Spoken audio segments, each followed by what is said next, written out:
सिर्फ इतनी बात कहना चाहता हूं कि मैंने हिंदुस्तान का जो थोड़ा बहुत इतिहास पढ़ा है और अपने बचपन में जो देखा है, उसमें हिंदुस्तान की आम जनता ने मिलजुल के रहना सीखा था। मोहब्बत थी। मेरे उस्ताद थे, मेरे टीचर थे मौलवी अहमद बख्श, सरकारी मास्टर थे। जब मेरी बहन बीमार पड़ी, मैं कक्षा 4 में पढ़ता था और मैं स्कूल गया, तो मैंने कहा, उसकी मेरी बहन को बड़ी चेचक निकल आई थी, आंखें बंद हो गई थी, ऊपर टोपे पे बड़े बड़े फोले थे, जीप पर थे, पानी कई दिन से पिया नहीं था। मेरे पिताजी ने उसकी नब्ज देखी तो बोले दोपहर तक मर जाएगी। तो मैं स्कूल गया, तो हमने कहा मास्टर साहब आज मेरी बहन मर जाएगी दोपहर तक। बोले क्या हुआ उसको? हमने कहा उसको बड़ी चेचक निकली, कई दिन से खाया पिया नहीं है, उसने आंखें भी नहीं खोली है। मौलवी साहब ने, अकेले मास्टर थे स्कूल में, 70 बच्चे थे, 5 कक्षाएं थीं। 5वीं कक्षा के बच्चों से कह गए कि छोटे बच्चों को इमला और सवाल दे दो, कराओ, मैं अभी आता हूं। मेरे घर उसके पहले कभी नहीं आए थे। उस दिन एक लोटे में पानी लिया, रास्ते में नीम का एक पेड़ था, उसके कुछ पत्ते तोड़े, घर आए। मैं अपनी माँ को बाई कहता था, तो उन्हें दरवाजे पे आवाज लगाई बाई, तो मेरी माँ गई और उनके पांव छुए। हमारे यहाँ रिवाज है, टीचर के को उस्ताद गुरु मानते हैं। मेरी माँ ने उनके पांव छुए और रो पड़ी, बोली आज मास्टर साहब मेरी माँ बेटी मर रही है। बोली कहाँ है बेटी? उन्होंने कहा वो पड़ी है। वो गए तो कुरान शरीफ में कुछ आयत हैं, दुआ की आयतें हैं, उन्होंने दुआ की और मेरी बेटी के वो पत्ते का पानी थोड़ा उसके चेहरे पे छिड़क दिया। उसने थोड़ी सी आंखें हल्की सी मिलकाई और वो चले आए। दोपहर की नमाज पढ़ी, फिर आए और फिर उन्होंने दुआ मांगी और फिर थोड़ा सा पानी छिड़का, तो मेरी बहन के ने थोड़ा सा मुंह खोल दिया। तो मेरी माँ से बोले कि भाई इसके मुंह में थोड़ा पानी डाल दो।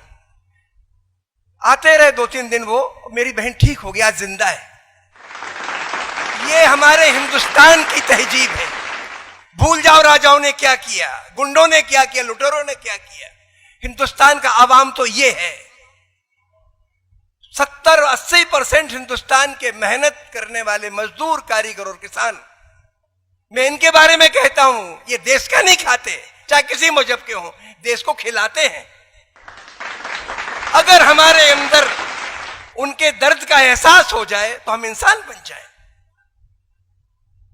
सारे के सारे धर्मों को मैंने 3-4 बातें सीखी और कोई फर्क नहीं है। बुनियादी बात, आपको जमाना तेज रफ्तार का है। मैं चाहता हूं कि इतनी बड़ी बात कुरान शरीफ नहीं है, इतनी बड़ी बात वेद नहीं है, इतनी बड़ी बात बाइबल नहीं है। हम चाहें तो सबको पढ़ भी सकते हैं। जब आप इतनी बड़ी साइंस की बड़ी मोटी मोटी पोथियां पढ़ लेते हो तो इनका सार समझना मुश्किल काम नहीं है। और साहब का सार क्या है, मैं तो ये समझाऊं उनको पढ़ने लिखने के बाद, और या अपने उस्तादों से सीखा है। मैंने पूरे ग्रंथ नहीं पढ़े हैं, थोड़ा बहुत ही पढ़ा है, लेकिन 4-5 बातें मेरे जहन में बैठ गई है। पहली बात, सारी दुनिया का भगवान अल्लाह एक ही है। दूसरी बात, सारी दुनिया के इंसान एक हैं, कोई फर्क नहीं है, सारी दुनिया के इंसान एक हैं। तीसरी बात, जो आदमी मेहनत की यानी ईमान की रोटी खाता है, वही भगवान के दरबार में पहुंच सकता है। ईसा मसीह ने इसके बारे में यूं लिखा, कहा कि सुई के सुराख में से ऊंट भले ही निकल जाए, जो आदमी मेहनत की या ईमान की रोटी नहीं खाता वो भगवान के दरबार में नहीं पहुंच सकता। पैगंबर मोहम्मद साहब ने यह कहा कि ब्याज से परहेज करो, माने मजबूरी का, किसी की मजबूरी का फायदा उठा के उसको लूटो मत, किसी की मेहनत मत हड़पो। ये 3-4 असूल हैं। अगर आपने इस पर गौर कर लिया तो आप इंसान भी बनेंगे और आप अल्लाह ताला के दरबार में भी जाएंगे। और अगर इनको भूल गए, आप विद्वान तो बन जाएंगे लेकिन इंसान नहीं बनेंगे, नरक में जाएंगे। नरक का रास्ता है। अब मुझे 3-4 बातें आपसे बुनियादी तौर पर करनी है, और मैं जिन बातों को कहना चाहता हूं उनको मैंने नाम दिया है सोच स्वावलंबन। भगवान ने अपन को जिस्म दिया है, शरीर दिया है, उसके अंदर एक दिमाग भी दे रखा है, लेकिन दिमाग तभी काम करता है और वही दिमाग का सोच सही है जिससे हमारी रूह ऊंची उठे, हमारा जमीर जगे। जिस सोच से जमीर मिट्टी में मिले वो सोच फजूल है, वो अकलमंदी फजूल है। तो मैं सोच स्वावलंबन के बारे में दो चार बातें आपसे कहना चाहता हूं। पहली बात तो ये, कुरान शरीफ में जो पहली आयत उतरी मोहम्मद साहब पे वो ये थी, पढ़।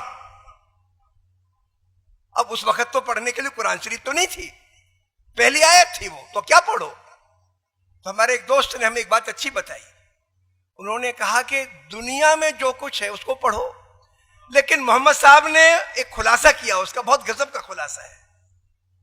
उन्होंने कहा कि पढ़ने के माने हैं आप अच्छे और बुरे का फर्क करना सीखो और जो चीज अच्छी लगे उसको अपने जीवन में उतारो। यह पढ़ाई जब अर्जुन पांडव थे, पढ़ते थे, तो उसमें भी यही वाकया आता है।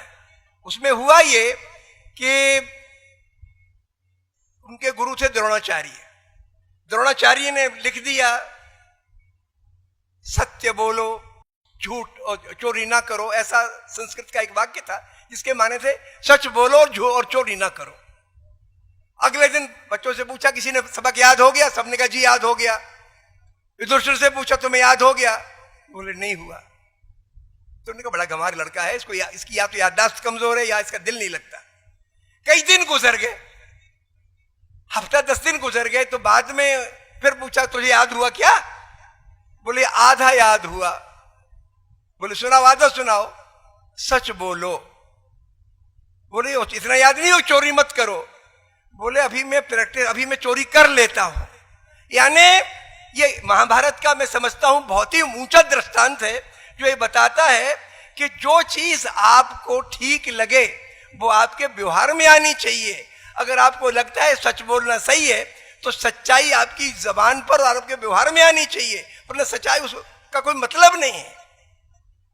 मैं इसलिए ये बात कह रहा था, चाहे आप कुरान शरीफ को देख लो, चाहे महाभारत को देख लो, जो बुनियादी सच्चाइयां हैं वो सब जगह फैली पड़ी हैं। हमें उसमें से आंख खोल कर उसको देखने की जरूरत है। तो पहली बात मैं सोच स्वावलंबन के बारे में ये कह रहा था कि हमारे बच्चों को और हमें और आपको अपना सोच सच्चाई पर आधारित रखना है, गलत फहमियों पे नहीं। और हमने बहुत गलत फहमियां बना रखी अपने बारे में भी। हम जो है नहीं वो दिखना चाहते हैं, दिल में कुछ, जुबान पे कुछ, व्यवहार में कुछ, हम अपने बारे में धोखा देते हैं। और हमने दूसरे मजहबों के बारे में, दूसरी जातियों के बारे में तो इतनी दुर्भावनाएं पैदा कर रखी, इतनी इमेज बना रखी है। गरीब मेहनतकश मजदूर में हमारे लिए बादशाहों की तस्वीरें दिख जाती हैं।